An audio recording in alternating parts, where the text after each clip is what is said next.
ನಮಸ್ಕಾರ ಸ್ನೇಹಿತರೆ, IPL mega ಆಕ್ಷನ್ನಲ್ಲಿ ಮೊದಲ ದಿನವೇ ಹಣದ ಹೊಳೆ ಹರಿದಿದೆ. IPL ಇತಿಹಾಸದಲ್ಲೇ ದಾಖಲೆಯ ಮೊತ್ತಕ್ಕೆ ಭಾರತೀಯ ಆಟಗಾರರು ಬಿಕರಿಯಾಗಿದ್ದಾರೆ. IPL ಮೆಗಾ ಆಕ್ಷನ್ನ ಮೊದಲ ದಿನವನ್ನ ಅರ್ಶದೀಪ್ನಿಂದ ಆರಂಭಿಸಲಾಗುತ್ತೆ. ಹಲವು ತಂಡಗಳು ಅರ್ಶದೀಪ್ಗೆ ಬಿಡ್ ಮಾಡಲು ಮುಂದೆ ಬರುತ್ತೆ. ಕೊನೆಗೆ ಪಂಜಾಬ್ RTM ಕಾರ್ಡನ್ನು ಉಪಯೋಗಿಸಿ 18 ಕೋಟಿಗೆ ಅರ್ಶದೀಪ್ನ ಮರಳಿ ಪಡೆಯುತ್ತೆ. ನಂತರ ಶ್ರೇಯಸ್ ಅಯ್ಯರ್ಗೆ ಟೀಮ್ಗಳು ಒಂದರಂತೆ ಒಂದು ಮುಗಿಬೀಳುತ್ತೆ. DC ಮತ್ತು ಪಂಜಾಬ್ ನಡುವೆ ಅಯ್ಯರ್ಗಾಗಿ ಭಾರಿ ಪೈಪೋಟಿ ಬೀಳುತ್ತೆ.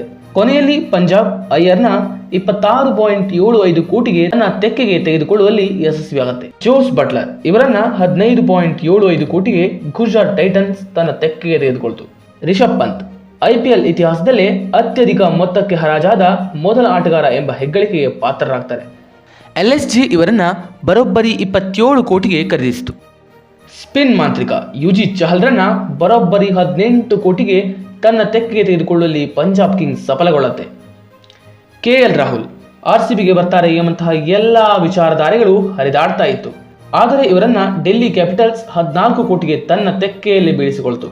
ಮೊಹಮ್ಮದ್ ಶಮಿ ಇವರನ್ನ 10 ಕೋಟಿಗೆ SRH ಖರೀದಿಸಿ ತನ್ನ ಬೌಲಿಂಗ್ ಲೈನಪ್ ಅನ್ನ ಸ್ಟ್ರೆಂಥನ್ ಮಾಡಿಕೊಳ್ತು.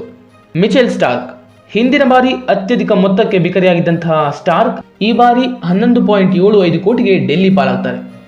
ವೆಂಕಟೇಶ್ ಅಯ್ಯರ್ ಇವರನ್ನ ಬರೋಬ್ಬರಿ 23.75 ಕೋಟಿಗೆ KKR ತನ್ನ ತೆಕ್ಕೆಗೆ ತೆಗೆದುಕೊಳ್ಳುವಲ್ಲಿ ಯಶಸ್ವಿಯಾಯಿತು.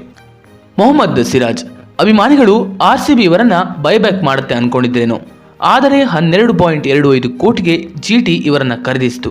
ಕಗಿಸೋ ರಬಾಡ ಬ್ಯಾಟ್ಸ್ಮನ್ಗಳ ಏರಿಯಲ್ಲಿ ಭಯ ಹುಟ್ಟಿಸೋ ಈ ಬೌಲರ್ 10.75 ಕೋಟಿಗೆ GT ಪಾಲಾದರು. ಹೀಗೆ ಮೊದಲ ದಿನದ ಮೆಗಾ ಆಕ್ಷನ್ ಭಾರಿ ಇಂಟರೆಸ್ಟಿಂಗ್ ಆಗಿ ನಡೆದಿದೆ. ಮೊದಲ ದಿನವೇ ಹಣದ ಹೊಳೆ ಹರಿಸುವ ಮೂಲಕ ಇತಿಹಾಸಗಳು ಸೃಷ್ಟಿಯಾಗಿದೆ. ಹಾಗಿದ್ರೆ ಇವರನ್ನ ಬಿಟ್ಟರೆ ನಾಳೆ ಆಕ್ಷನ್ನಲ್ಲಿ ಇನ್ಯಾರು ಇತಿಹಾಸ ಸೃಷ್ಟಿಸ್ತಾರೆ? ಕಮೆಂಟ್ ಮಾಡಿ, ಸಬ್ಸ್ಕ್ರೈಬ್ ಮಾಡೋದನ್ನು ಮಾತ್ರ ಮರೆಯಲೇಬೇಡಿ. ಧನ್ಯವಾದಗಳು.